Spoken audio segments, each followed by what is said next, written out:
તો દીપડાનો ત્રાસ દિવસે ને દિવસે વધી રહ્યો છે। સૌરાષ્ટ્રમાં ખાસ કરીને દીપડાએ માજા મૂકી છે। સિવાય દક્ષિણમાં પણ દીપડાઓનો ત્રાસ વધી રહ્યો છે અને જે માનવ વસ્તી માટે ખૂબ જ મોટું જોખમ છે। અને આ બનાવો જે માનવ વસ્તીમાં દીપડાના આવવાના છે તે એક બે વાર નહીં, છેલ્લા ઘણા મહિનાઓથી અનેક વાર આવું થયું છે અને તેનાથી લોકો પણ ભયભીત છે। સરકારનો એક્શન પ્લાન શું છે?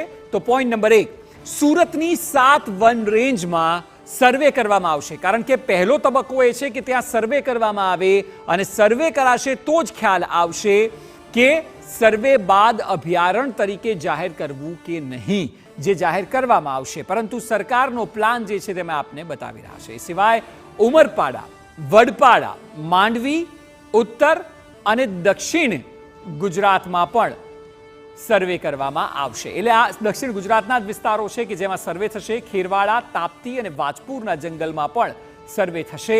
એ સિવાય દીપડાઓને લગાવવામાં આવશે રેડિયો કોલર, કારણ કે તેમને ટ્રેક કરવા ખૂબ જરૂરી છે। જે પ્રકારની માનવ વસ્તીમાં તેઓ અત્યારના બનાવ છે કે ઘૂસણખોરી થાય છે, આવી જાય છે, જંગલ છોડી દે છે, શિકાર કરે છે, ત્યારે રેડિયો કોલર હશે। અનેક વિસ્તારોમાં ટ્રેપ કેમેરા પણ લગાવવામાં આવશે, જેથી કરીને દીપડાની મૂવમેન્ટ ઉપર નજર રાખી શકાય અને એ ખૂબ જરૂરી છે।